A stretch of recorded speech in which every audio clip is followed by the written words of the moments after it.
is an organization based in Kozhikode in Kerala. It's specifically the purpose of the organization is to solve the skill gap problem for engineering students, right? To help fresh graduates and recent graduates learn relevant skills which are important for the industry and find good jobs. That's our mission. Okay, we have been trying to do this using many offline and online methods, and we've achieved some amount of success in doing that. This is a series of webinars where we are interviewing people who have either studied at the Lyceum or who are within our contact circles, who are now employed in the industry. They started working only recently, so all of them can give you advice on what you need to study, what you need to do during your engineering course, and perhaps just after your engineering course, to help you find good jobs.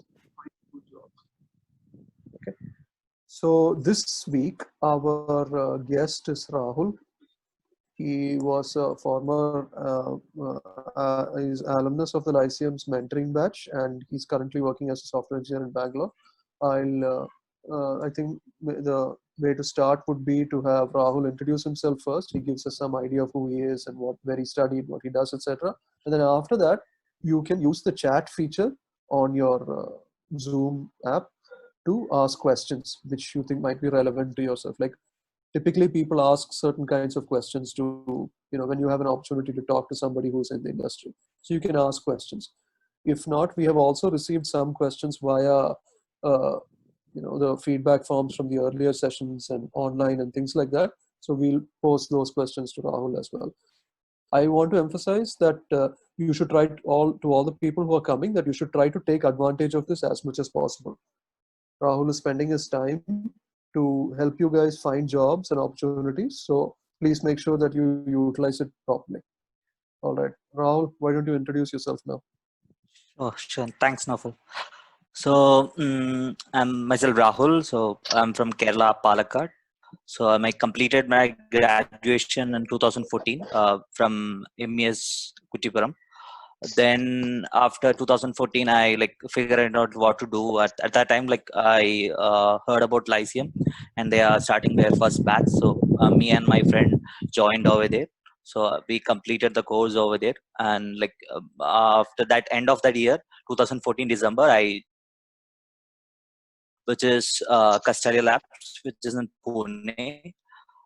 Then I worked around there 1.5 year, completed in Castalia Labs. Then I moved to my second company, which is in Mumbai, which is UniServed. So I served there also almost 2 years. Then I moved to my current company, which is Therams Technologies, which is in Bangalore. So I'm working there last 3 years working in Therams Technologies. That's all a brief about me. Yeah, you can ask questions Okay, so that's good. Where did you study? Kerala, right? But which college? Kerala. MES College of Engineering, which is in Kuttipuram. Okay. Yeah, computer science. Nearby college. Yeah, computer science graduation. And you passed out in 2014. Yeah. In 2014 itself, I got a job in my first job, it's in Pune. Cool. After okay, so yeah, anybody have any questions? Feel free to ask.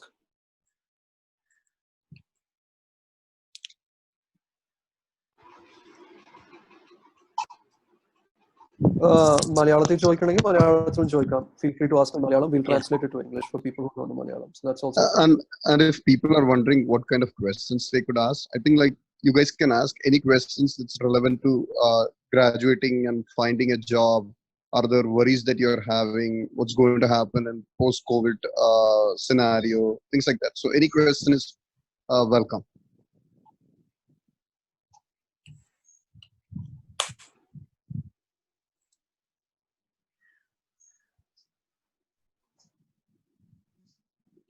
Yeah, one question is there. What kind of skills helped you land your first job? Yeah. So I think the question really is about what, it's sort of a hybrid question, right?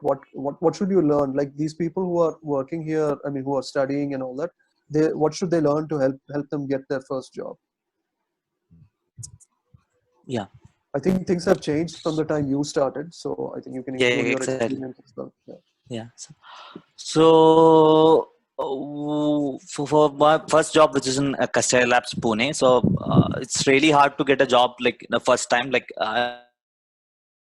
we go to like some other company, like they like, ask keeping us for the experience. So landing in a first job, like it's really tough task. In my case, like it was really tough. So that first company, which is Kasai Labs, they call me and ask like what about your experience, like in general programming language knowledge and some basic aptitude questions, database related questions. All these questions they ask, and I fairly give fair answers. And so but like the major advantage I got over there, like my hands-on experience with the Python. So at that time, like I was completed my course in Lyceum, so I was know to how to handle the Python language. So I was like little strong in that one particular language, so that really helped me to land in a job. And like in my personal experience, like other than like other skills, like if you have expertise in like git version control system and all, like that is really helpful to get an advantage like from other candidates. Like you will get an advantage to aware about like git handle the linux and all. So uh, the wrapping up, like it's like advantage what I got is like the hands-on experience in the Python, which is really helped me to land in a first job. Okay. So I think as a summary, it's somewhat deep knowledge of one single language. Okay, so in this case, Rahul's case, it was Python. Deep knowledge of one single language. Yeah. Then tools which are generally used in the industry. These things change over time, but some of them are still, things worth learning. So one was, he talked about version control, and the example program he gave from there was Git, Git. So then nowadays we have some other tools also which are popular. There's a tool called Docker. If you have some experience on that, it will be useful. So specific tools like this which have industrial applications, those things, if you know it well, it other people who also apply for jobs. Okay. Then I think we'll take one of the questions now from the feedback forms. The question was how to justify our low CGPA in the interview if we genuinely don't have one. Suppose you have low CGPA, how to sort of justify that during an interview. If somebody asks you why are your marks that low, then how do you justify that? That's the question. Yeah, Rahul, do you have anything to say? Yeah, so low CGPA, like when you're graduating, like when you are studying right now, so try to make good CGPA. So there is no like point is like if you don't have good CGPA, you don't get jobs. Like you will get jobs, like but the opportunities will be very less if you have low CGPA. So like if you have good CGPA, you will get more opportunities. Like when some companies will be ignore you based on the CGPA itself. Like they will make a cutoff, and you cannot like come up with cutoff. Like at that time, like it won't be help. Like trying to make a good CGPA, but like if you are really good at programming, like some companies may like won't bother. Like you have a good CGPA, like they don't care about your CGPA. So which all the company which I work, like they don't care about like what I done in my academics. So they only care about like how to like handle program language, how to handle the situation. They only care about that. Like but like as you are graduating right now, try to make a good CGPA. That will really like make more opportunities. Some other questions as a CSE Yeah, I think students. I'll just add to this about the CGPA. Okay, cool. So see, like when you are getting into the job market, there are lots of barriers in front of you. There is competition. There is competition. There is there is competition with other people, there are lack of skills, there's a communication problems perhaps. Several barriers will be there from getting a job. Your intention should be to reduce the number of barriers as many as possible, right? One of the barriers which is the easiest to reduce and to make not a problem is your CGPA. Okay, getting a decent CGPA in college is not very hard if you spend, and that gives you one advantage. Why do you want to put more disadvantages in your way? You want things to become easier for you, right? So as Rahul said, it's a good idea to buckle up a little bit and make sure that your CGPA is decent. That opens up opportunities. Now, once your CGPA is good, then it's not sufficient, but it's necessary, right? It increases chances of getting a job. So if you have a good CGPA, you have an advantage. So don't lose that advantage. Keep your CGPA as high as you can. So that's what I have But to like, say. don't lose your hope. Like, you don't have CGPA, Yeah. you So won't get if you Yeah. don't have CGPA, then you have to work extra hard. You have to build a portfolio for yourself. You have to have some other way of showing people that you are actually worth it. That requires extra work. So if you have and certifications and certificates from institutes and all don't really cut it. Those don't really help. What you need is if you have done you are a contributor to some big project, some big open source project, or if you are if you have a conference like thing or something like that. If you have some credentials like that, then you can, and you should, if you can market that, if you can publicize that properly, then that can help you a little bit. But still, a low CGPA will stand in your way when you try to get a job. I think I may add a little bit to what Naufal and Rahul said. So I think both of them mentioned the importance of having a good CGPA. But what if like you genuinely do not have a CGPA? You're in a soup and maybe it's the last semester that you're in college. Now you're really thinking about what you can do. I think what you really should do is you need to put yourself in the interviewer's perspective. I mean, in the interviewer's shoes. Okay. So look at what the interviewer is going to look at. The interviewer is going to look at maybe like hundreds of resumes. Now, in all of those resumes, if at all, like, you get shortlisted or whatever, or you get into an interview, then he's going to look at it and he's going to see this like incredibly low CGPA, assuming that your CGPA is really low. So in that case, how do you counter that? So few of the things that you can counter that is by doing some relevant projects. For example, the company that you are applying to, if they are active in a particular area, let's say like, they are a Python shop or a PHP shop, then if you have built an application, okay, and had done something that not too many people would have done, okay, then you have a story to tell during the interview. Okay, and if you are really solid with that story, for instance, like you have done that, that in and out, for example, it's like a huge coding project that you have done, then you have something that you can speak about and make your interviewer excited about it. Okay, so I'll tell you one thing. I mean, a lot of people, they don't really care too much about your CGPA as a fresher. What they're really looking for is your attitude. Number one is your attitude, then your ability to get the job done.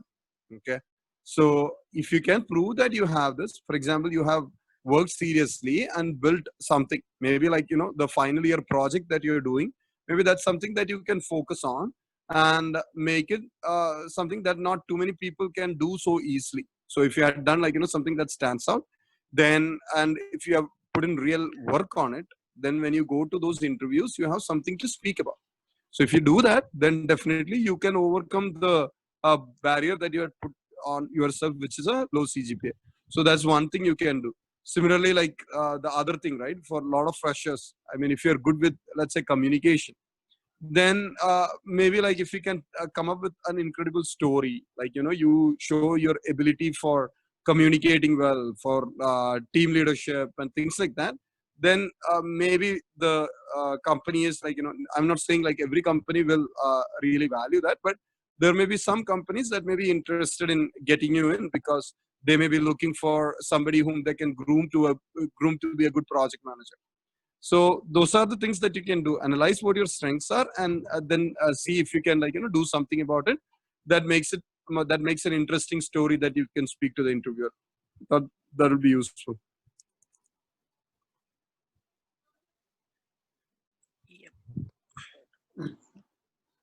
Okay. I think Can one we? question has come on the chat. Can we? What? No, Someone said? yeah. Can we proceed with the next Yeah, I question can. that we have? As a CSE student, what did you miss to learn from your UG studies? How did the mentorship programs inculcate these?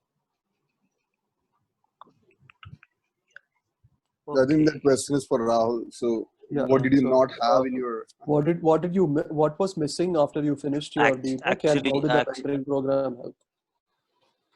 Yeah. So during my UG courses, like which is computer science engineering, like BTech computer science engineering, which is core like to this technologies. But what I really missing over there is like actual coding. Like, they won't like let you code. Like they only like in the academics they only think about the like documentation behind the projects, and they are not really bothered about the coding. Like what are the effort we are putting. Only they like enforced to do like some documentation work behind it, like some procedures stuff behind it. Like only the theory part, like in the academics, they mention. So I really miss that real time project, like which is like the academics, like really. So in I completed mini project and main project, but like literally we didn't like did nothing much like in my academics. What I got to my career from academics, like it's like nothing. Like it's simply I don't have much to say. Like to I got this much stuff to carry towards my career to like. So there are some basics which I got like from my academics, but like major things like what I really need in like in my career, like I really didn't get from my like academics actually. So actually what is really neat over there is like some really good project, like and stick on some core languages, core coding structures. Like these all things I think I really missed in my like academics period. So you're saying that like doing live projects, big projects. That's what would have Yeah. helped. Lost. The one thing which one thing which we try to is actually make it's sort of like a bit of theory just to make sure that we are all on the same plane, and after that just lots and lots of practice. Okay, so the way we look at it is that programming is not a theoretical skill. If you cannot learn how to drive from reading a book, you cannot learn how to drive from reading Exactly.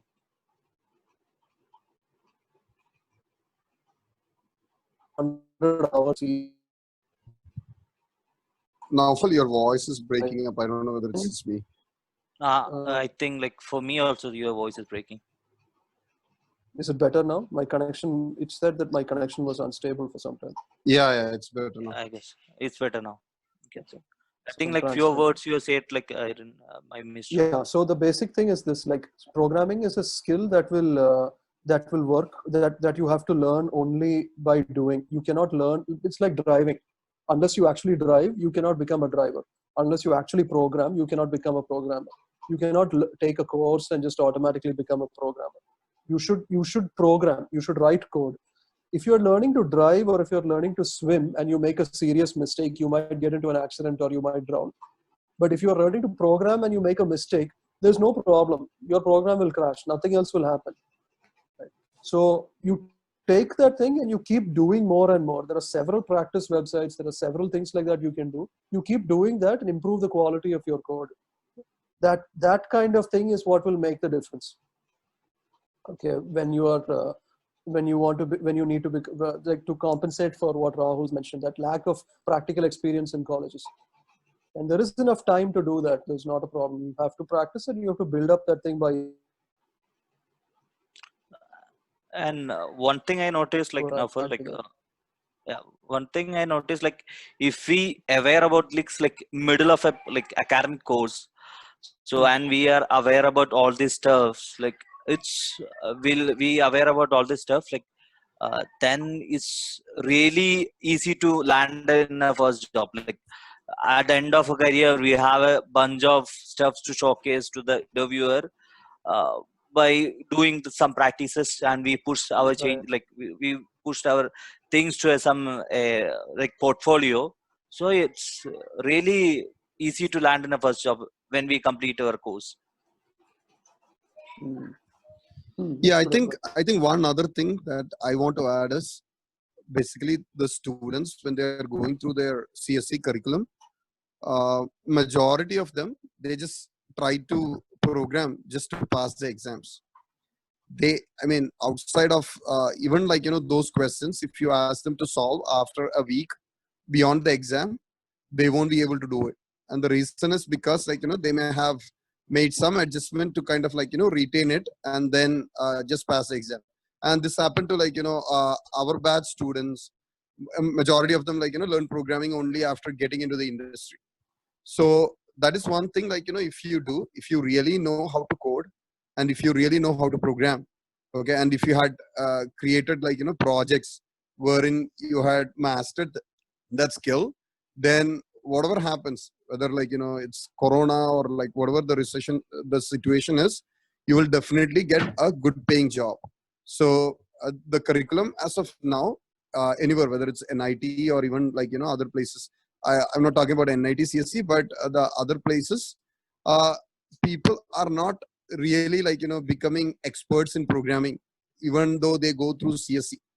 So if you're going through CSC, I think that's CSC or even other courses, you should really become good at programming if you want to really get a job in the software industry.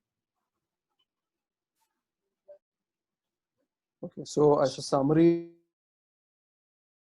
program, improve your programming skill, and that comes by practice. Yeah.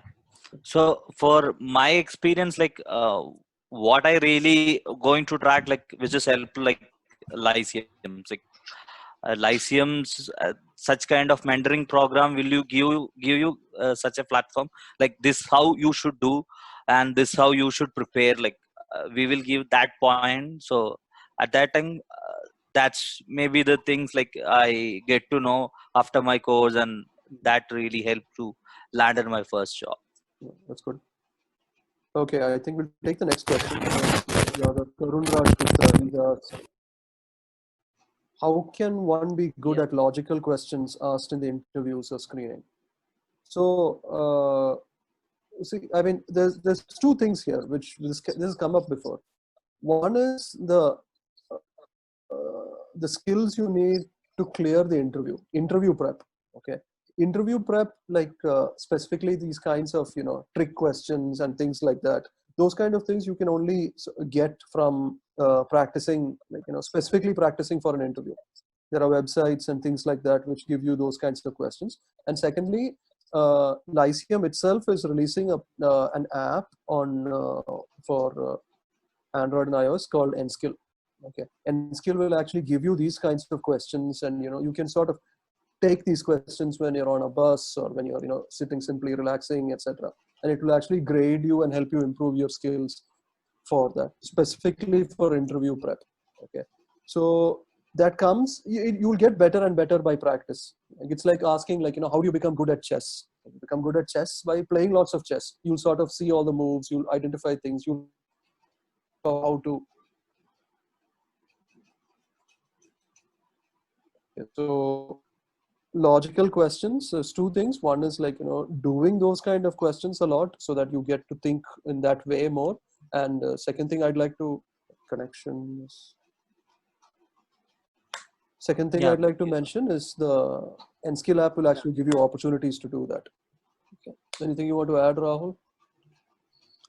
Yeah. So the same point, like what I got, like some logical stuff, like really good, like what, how much you practice, like you will good at like to solve all those questions. Like that's a way like I experienced in my experience.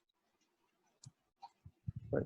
Yeah, I think just to How some I think just to summarize what everyone was saying, it's all about practicing. I think seeing like more and more questions, practicing before the interview, just for the interview, I think that's a way to become good at it. Yep. Okay. Right. Then how to get accustomed to interview process. This is a good question. Rahul, do you have anything to say? I think it's how to get ready for an interview kind of thing. Yeah. So for in my case, like so how I prepare is like, so if some HR call me and they schedule for an interview for some X company, so what I really do is like I make a background study about that company. So I will get to know like these all the steps of interview which is they are going to take, and which will like, and there might be such a process uh, like how do you say, um, database level and general purpose programming level, and different kind of interview process will be there. So I will prepare accordingly for that particular company. So there there are like such platforms like Glassdoor, which they will give you detailed idea about like how they interview, and they will give you the other, like candidate experience. They might receive offer, they might accepted offer, uh, denied offer, all this kind of all their experience will be there. So we will go through everyone's experience, and we will make a like a little study about the company and about their interview process, and we will tackle according to that. So when we are doing like such a way, like we really have to handle the interview. So that's so how my preparations will be based on the company profile, what I will do that, and that's my like way of approach. Yeah. Cool. Anything else? Now Okay, I have one thing to add, which is yeah, I have one thing to add, which is that you should probably try doing mock interviews and things like that. Okay, so pretend that you are in a situation where you are actually being asked questions and try to answer them. And the other thing which I can recommend highly is to improve your public speaking skills, speaking in front of an audience. Okay, so if there are opportunities inside your class or other places where you can actually speak in front of an audience, please do that as much as you can. That will improve your presentation and listening skills. I think if one of you, Asif or Minati or someone, if you can just read out one of the questions in chat. I got disconnected for an instant, so my chat got cleared. okay, yeah. So Yeah, the next I think the next question was, will- what is the best site to prepare aptitude and interview? no, And I think before it's similar. that, like before that, there is a question from Atulya. What are the best resources to prepare an interview? Yeah, Nice. that's we covered right now. Yeah, more or less. So the aptitude and those kind of like company specific aptitude tests and things like that. One resource which we are actively creating is the Nskill app. So we will launch that app within by the next month. That's June, and when that happens, if you can install it, and we'll have banks of questions which you can try out. Okay, and it'll actually rank you and it'll let you improve over time. So that's specifically meant for interview prep. For technical things like if you want to learn programming kind of questions which are asked specifically on for interviews, and there's HackerRank. Okay, I put on the chat. HackerRank is a useful site for that kind of thing, so it's something which you should probably look at as well. Yeah, add on to that, like what I like I use code was, so I will put that also. Oh yeah, just type it into the chat. Code was, yeah. So there we can like do more practices. Okay. Yeah, we put it. So I prefer to go for the code was, and also there are lots of sites like HackerRank, code was. Okay. You post the next question, someone. If you need clarifications on question, we will post.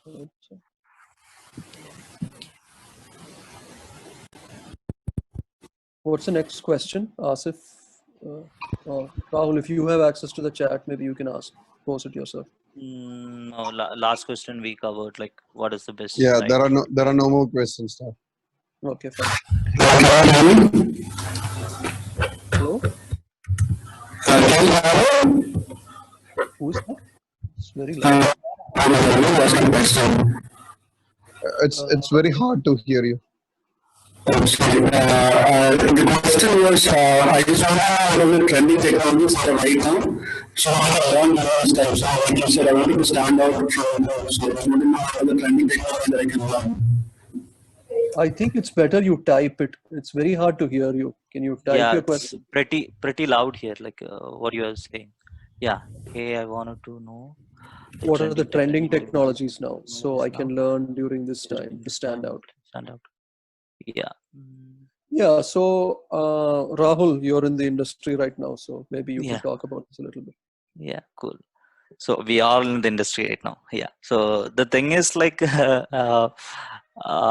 what I felt is like the data is the most trending like technologies right now, like machine learning, like artificial intelligence, all related to data. So data is the most trending technologies right now.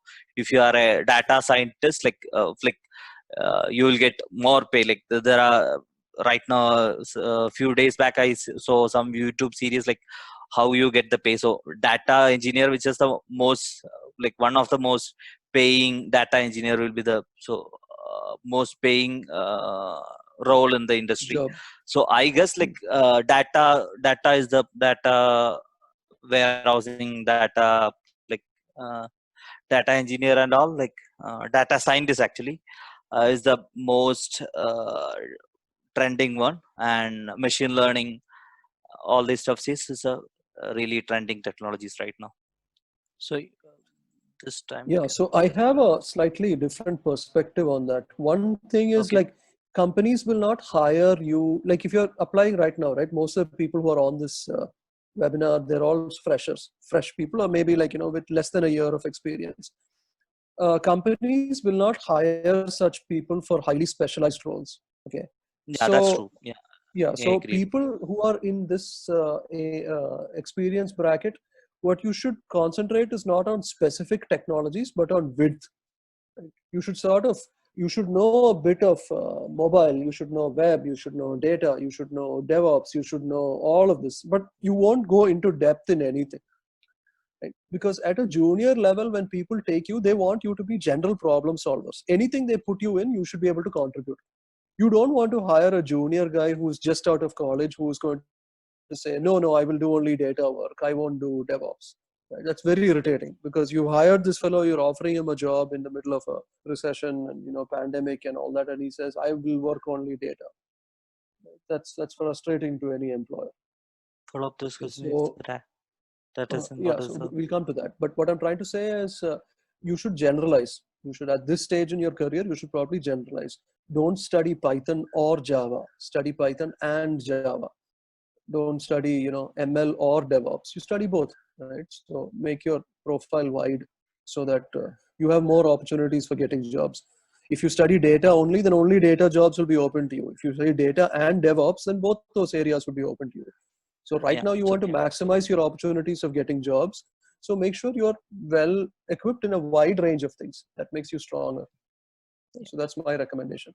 Industry trends, right now what Rahul said, I think is very accurate. The whole data thing is a big thing right now. But for people who are in second year engineering, like you will pass out in 2 years time. In 2 years time, who knows what all will change.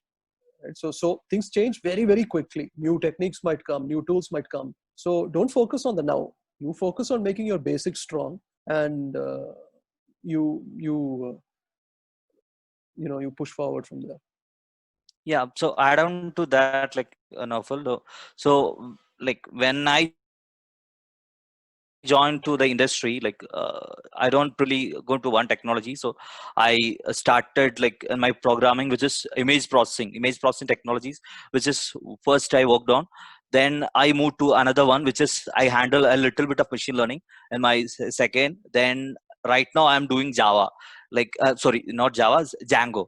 So Django development. So that will when like company and the project requirement change, we have to adapt and we have to change accordingly. So uh, that trend and all, like we have to specialize when we expertise, and we will decide the specialization after few years in the career. Then we thought of the specialization. So as Naufal said, better you experience all the technologies out there, and then you go for the expertise on what you are like, what you really like. Okay. There's a question from Adira. Which is the best site for job hunt? Unfortunately, there is no best site for job hunts. Right? Everyone will post on every site. If I tell you that, let's say there are 3 sites, A, B, and C, 3 sites for job hunt, and I tell you that A is the best site for job hunt, will you post only on A? No, you will post on B and C also, right? So everyone will post on every site. That's not a thing. Some sites have higher visibility. So the one which we use, uh, the one which we use when members of the Lyceum pass out from the thing, we use HasJob, find a position for startup kind of companies. Very companies don't post there. But I'll give you a different perspective on this. What you should do is you should not search for a job. You should let jobs find you. Okay, that's the best thing you to do. So how do you do that? You do that by making a good portfolio for yourself. So I'll give you some tips. First one, uh, write a maintain a blog. Okay, a technical programming blog. Okay, write about code that you're doing. Write about projects that you're doing. Expose the work that you are doing. Like write about the challenges which you're facing in something which you implemented. Maybe even your college project. Okay, and keep writing. Cultivate an audience over there. So one is your blog. Second thing, contribute to open source. Okay, there are sites like GitHub and things like that where you can actually go and contribute to projects. Okay, if you contribute to projects, what happens is you'll become public, you'll become visible. When you become visible, then people will actually, when they look for things, they'll find you. Okay, most of these websites, for example GitHub, they have GitHub jobs, so you can sort of connect the, like let's say you are contributing to lots of Python projects, then Python jobs that are looking for Python people will automatically be matched with this, and they will get your resume, your profile. So that's another thing you can do. Third one is Stack Overflow. Stack Overflow is a website for answering questions. If you keep answering questions on a certain topic, then you will automatically become prominent in that topic, and people will find you there.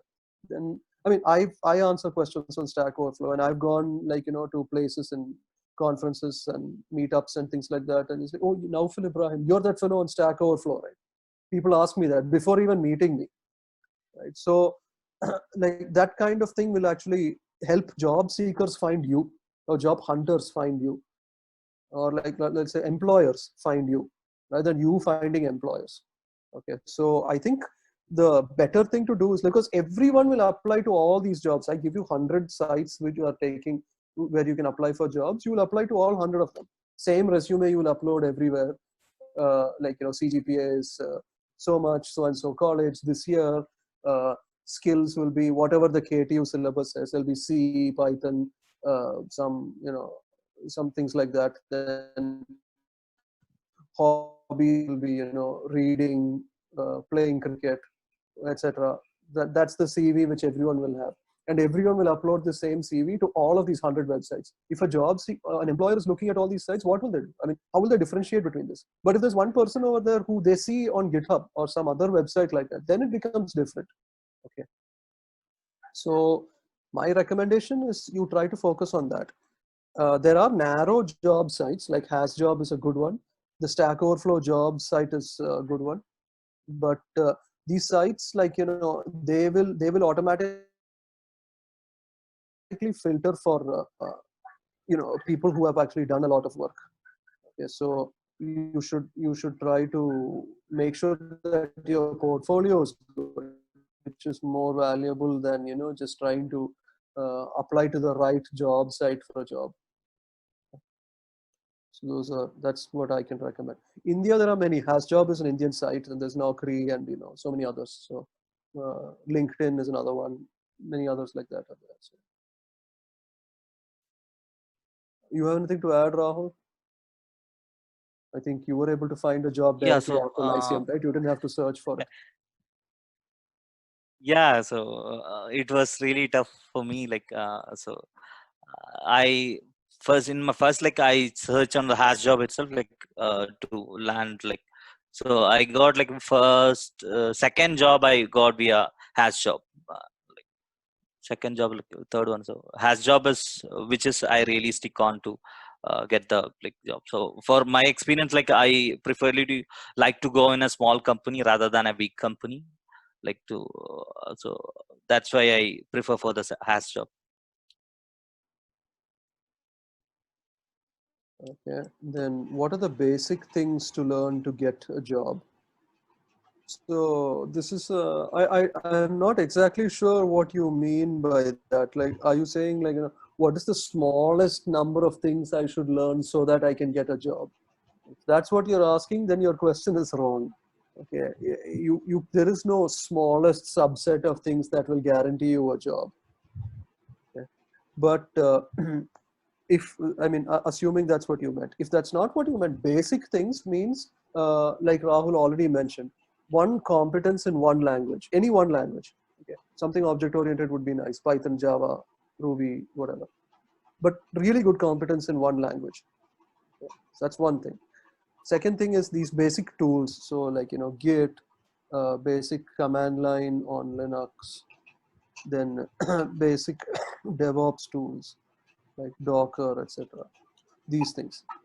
Okay, we'll put this out in the newsletter that we'll send. These things, if you learn, then it's an advantage. And finally, what really convince your potential employer is your portfolio. Okay, so you should have like these are the projects that I've done. See, I've implemented a machine learning system for this. I've implemented a web application for this. I've made a mobile app for managing my school, my class timetable or whatever. I've done this. I've done this. So 10 projects, you show them. They're all public. All the code is available, and you're actually contributing and receiving things from them. Then that's solid. Yeah. So I think that Even like if you work. Yeah, go ahead, Rahul. Yeah. So even if you work like really good budget, like you will get appreciation in the floor as well. Like you might be know about like Firos. Yeah.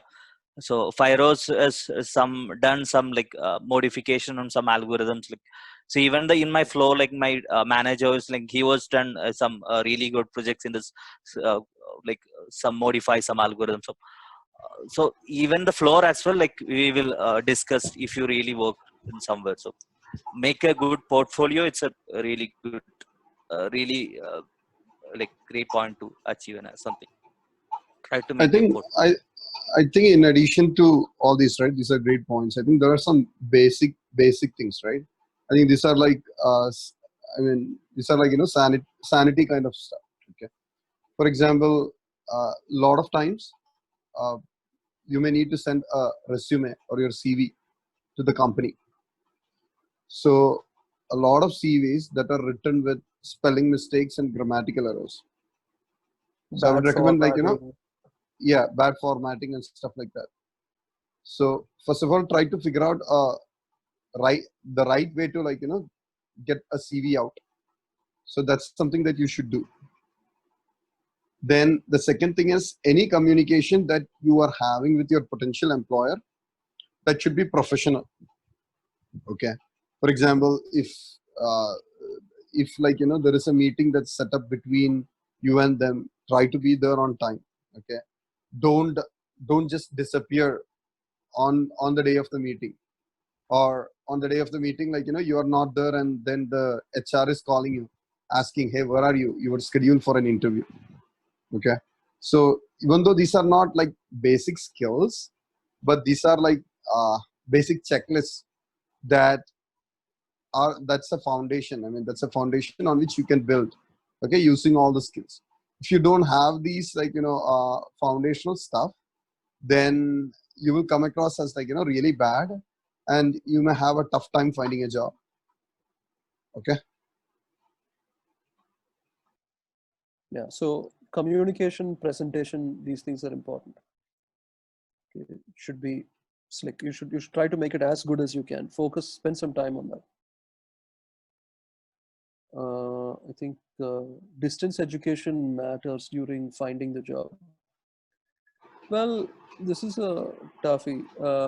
So see, like obviously, like if there are two candidates, there's you, Megha, right? If there's you and there's a person who's like from an IIT, okay, then obviously, like the interviewer, like if you were the interviewer, you would also like be biased towards the IITian. That's just a fact. There's no escape from that. So that doesn't mean like this is going to be a thing which you can't work with. One thing which, like I mentioned, what you should do is like, see, like let's say there are two things. There is like your education is this, and your portfolio, like other work you've done is this. If you are like an IIT and your education already is this much, then even if this is a bit low, it's okay. It's like, okay, this fellow, chalo, this guy's from an IIT, no problem. But if your education is like at a smaller college or like distance education or something which people don't think very highly about, then you have to compensate with the other things. Okay, you should have other things to show for it. Okay, so if that is the issue that you're facing, then you should have other things which you have worked with. One, apart from the portfolio and things like that, which I already mentioned, one other thing is like there are several smaller companies that are willing to take chances with people who are who come from different kind of education backgrounds.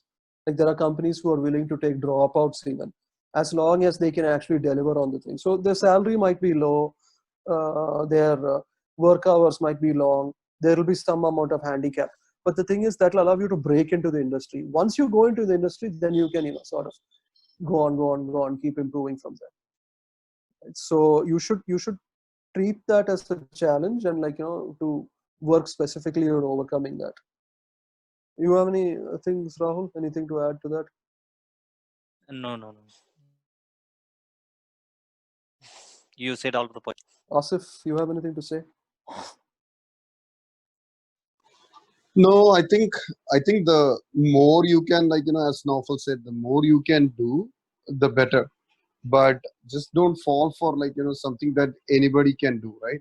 For example, like going and joining some kind of a course. Certificate course.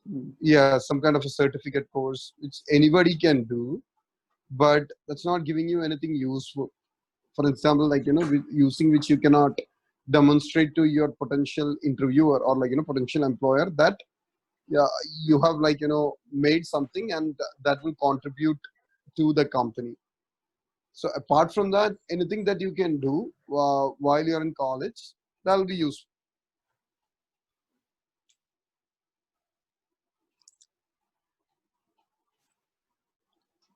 Okay, fine. If you have a follow-up question, Megha, feel free to ask.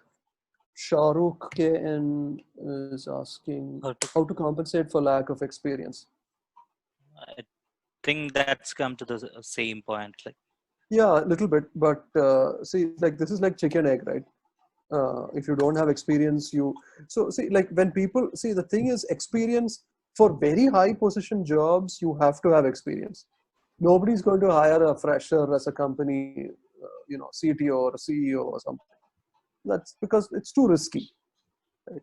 But the thing is, like otherwise, like at a junior level, or like at a like less than 4 years level, let's say, less 3 or 4 year level, you can compensate for this by showing work. So it may not be necessarily concrete work experience, but if you have actually done open source work, you've done other projects, you've done things like that, you can do it. You can show that, and and then the next thing is to be able to present that. You should be able to talk and convince the interviewer that you are actually really good.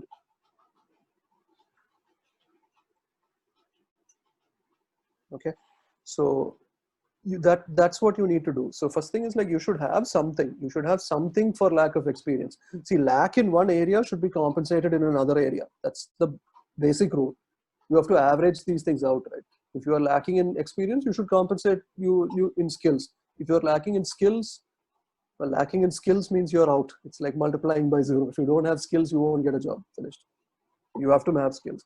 But if you lack in one area, you should compensate in another area. So one way to actually get some amount of experience is to actually take small internships. There are companies that will give you like 6 months internships and this and that. The pay might not be there. Some might not even pay. But you take that hit, okay, because you want to keep your eye on the bigger picture. Megha has a follow-up question. I'm doing full stack developer course. I'll talk about that first, and then I'll talk about the internships. Full stack developer course, it depends on what your output of the course is. At the end of the course, if you have only a certificate, I don't think it's very useful. Okay. If you have work to show, if you have code and stuff which you have developed, which you can show to people, like I've built this website, I've built this application, etc., etc. You have something to show, then it makes sense. I think there is an example called. Let me see. Let me see. Yeah.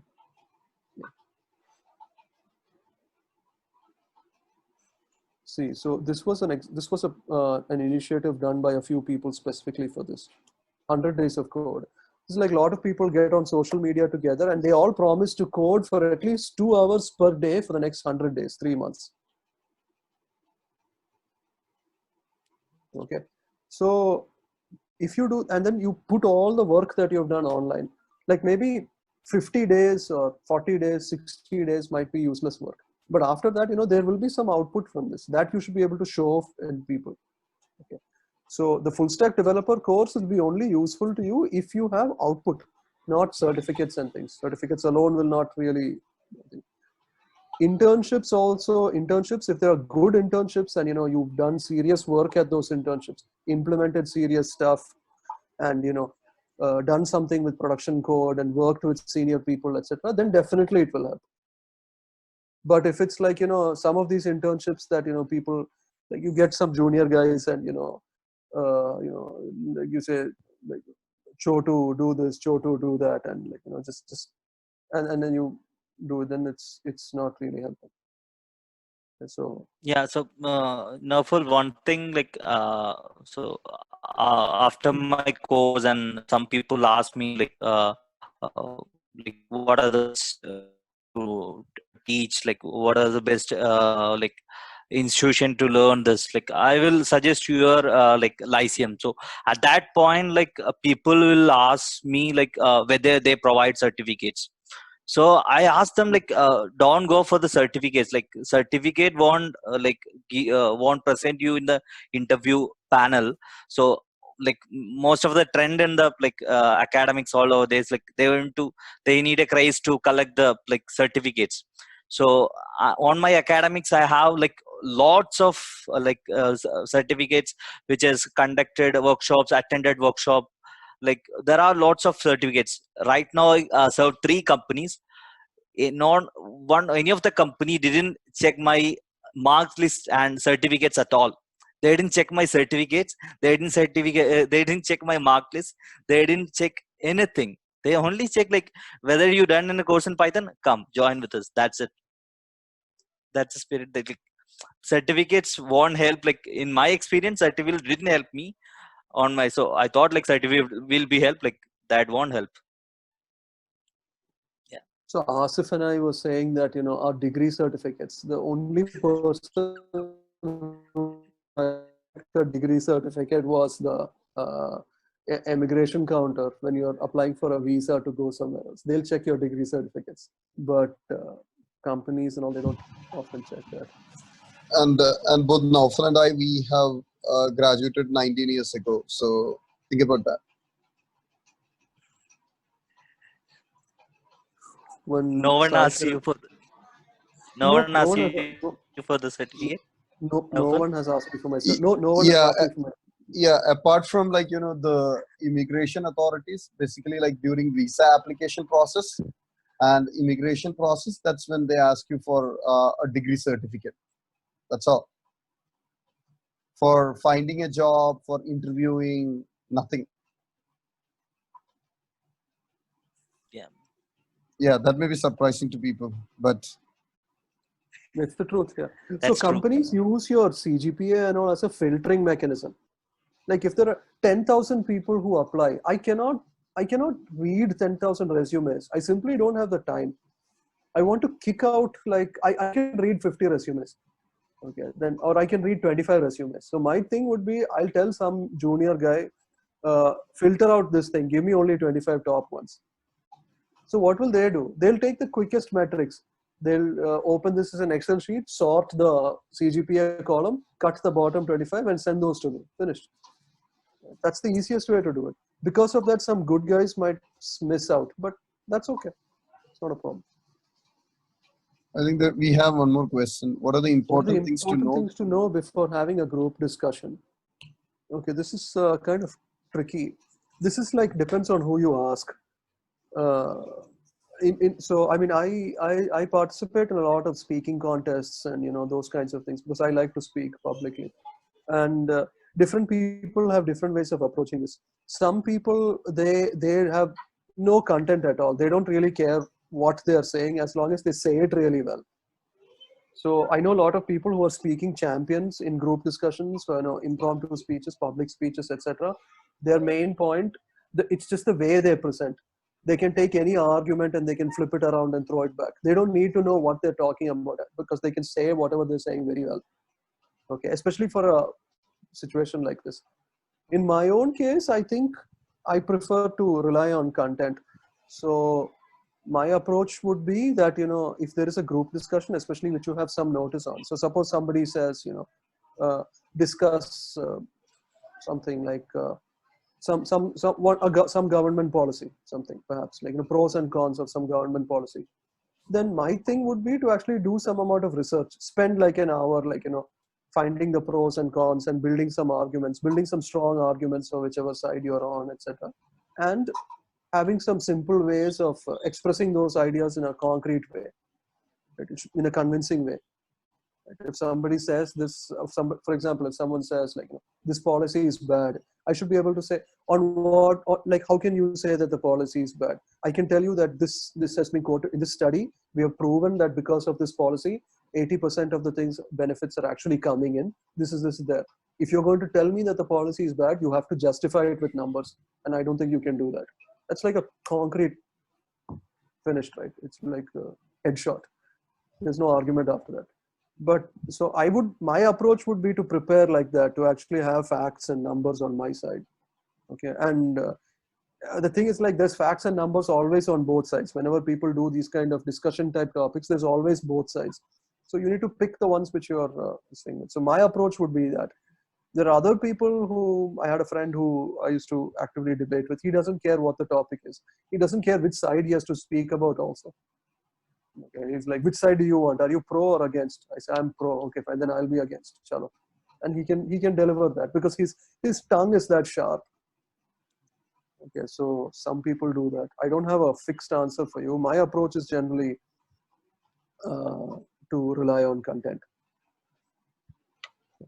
And speaking, like many other things, speaking is also practice. You have to practice debating. You have to practice this. I know, Saikiran, I know that you're from NIT, and the clubs over there, LND and IPF and all that, they actually conduct these kind of events. You should go there and practice. That's the thing. Good websites for doing open source. Sorry? No, go ahead. We have one more question. Yeah, I was just going to Google that.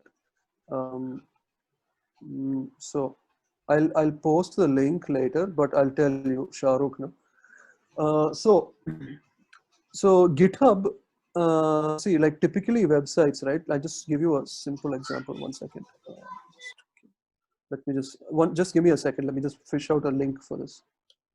Okay. All right. So let me just take this. Every website, right? Every project which is there on GitHub will have what is called an issues page. This is an example. This is on GitHub. The organization is PSF. The name of the project is requests. And if you go to /issues, you find the list of issues for this specific project. Okay, these are all issues means these are the problems which people need help with. If you click that URL, you'll see that there are 227 issues open. Okay. Now, how do you contribute? There are many. Some of these will be very tough, but what they will do is they will have something like this. If you there's a label called, maybe I'll just share my screen and show it to you. That will probably be easier. Just a second. Let me see if I can do it. Optimize advanced. Okay, desktop one. Okay, sure. Let me know if you can see my screen. Can you see my screen? I can see.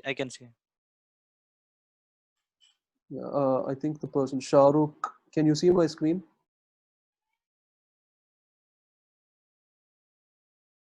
Okay, I'll assume you can see my screen. If you can't see my screen, then say no, I can't. Yeah, Okay, is fine. it? Okay, Yes. okay, cool. So here, see, let me just go back here. So the issues thing. So these are the list of issues over here. What I will do is I can go to this label thing, and you can find things like this: contributor friendly. Okay, contributor friendly are specific issues that are easy for new feature people to come in. Okay, so see documentation examples. Okay, and look, thanks for an excellent package. I believe the quick start example should include a timeout value. This is the more common case rather than the exception. In the more advanced documentation, it may be wise to mention that sockets, this thing is not used to something. Okay, so there's some discussion about this, but people have left it open. So what you should do is you should probably take an issue like this, make a patch and submit it. To submit the patch, you will have to understand the project. You have to understand how to use GitHub and Git and things like that. And then you submit the patch, whether it's accepted or not. If you submit 20 patches, maybe 3 will be accepted. That's okay. Right? So 1.5% is fine. I'm sorry, 15% is fine. So that way you can actually find things. There are other websites which I had actually posted on the earlier notes. We'll send that out when we send out the notes for this also. So that way you can find, and GitHub has a general search thing also over here. Right? So you can see GitHub search contributor friendly Python. So if you're familiar with Python, so you can see. So you can, yeah, so great for new GitHub now has the showcases feature, right? So these are things which allow you to see, great for new contributors. So they'll actually help you. Like these are things which, these are different projects which will actually help new fellows to come in.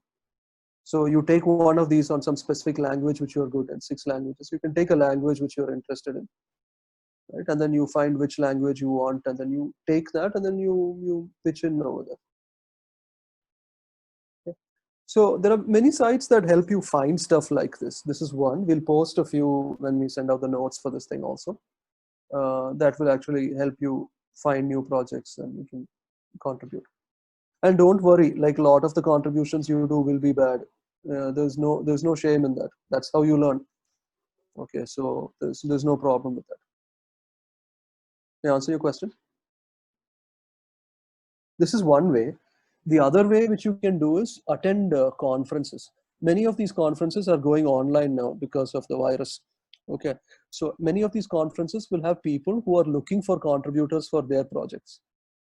Okay, so you can go there and you can contribute something small, maybe something very simple like spelling mistake in some documentation, or some minus h. If you do, you'll get some help, or some small thing like that. But then you become a contributor and you get access to the people who are actually working on the project. Okay, once you get that, then you can sort of build up from there.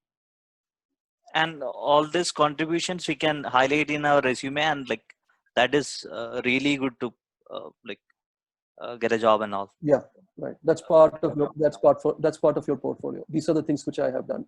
Right? Because it's easy to get a certificate compared to actually contributing to a project. Because contributing a project means you have to learn it, you have to learn all the tools, and you have to contribute, and somebody over there has to approve and accept it. So that's tough.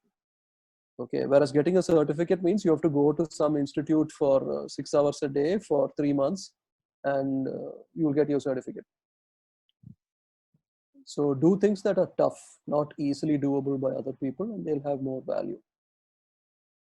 Okay, try to gather gold, don't try to gather iron. That rare stuff, tough stuff. That's what you need. Okay. Any other questions? I guess we covered.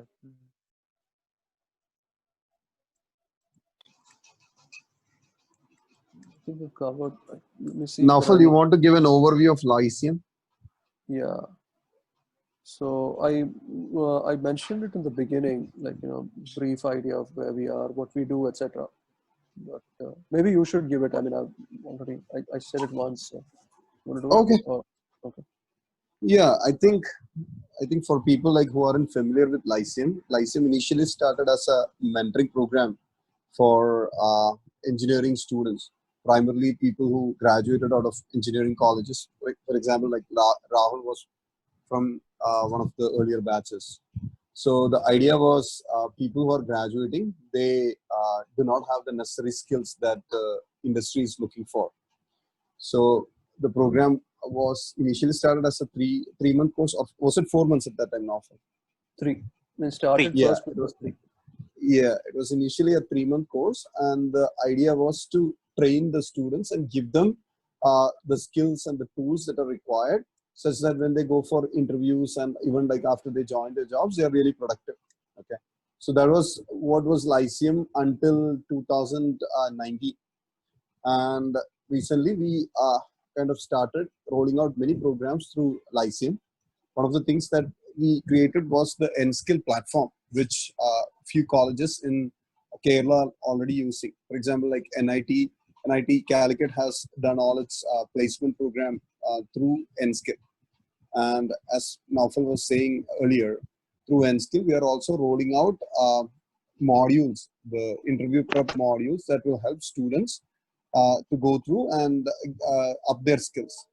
So that is something that we are rolling out as part of Lyceum. Lyceum also offers online courses, primarily guided courses, and its first batch is actually coming to an end sometime this week.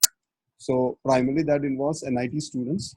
I think right now we have 4 or 5 people actively involved in that, and they are finishing it up.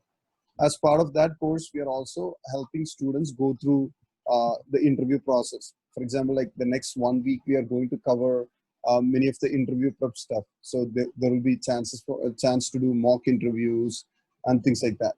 Also, there will be a resume review. Also, we would review a 1-minute video of the students introducing themselves and giving them feedback about how they would come across while they are doing live interviews.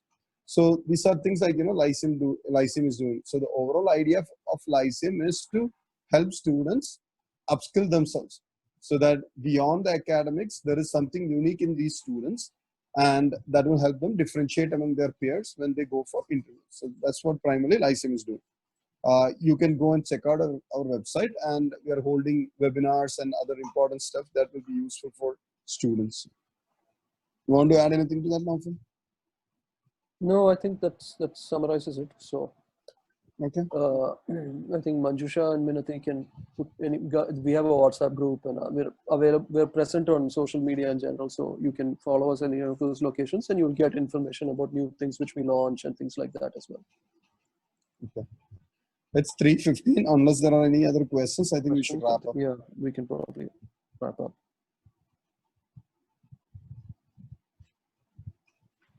All right, I think we're good. So thanks to everyone for attending. We are having one more in this series of webinars. I think that's scheduled for next weekend. So stay tuned, and we'll send out the notes from this to everyone. Thanks for joining. Yeah, and as you were saying, with these webinars, what we are doing is we are bringing in experts, new people every week, and they're going to share their experience. So it won't be a repeat of today, because next week there will be some new speaker who's coming in. Thanks, everyone. Thanks, everyone. Bye-bye.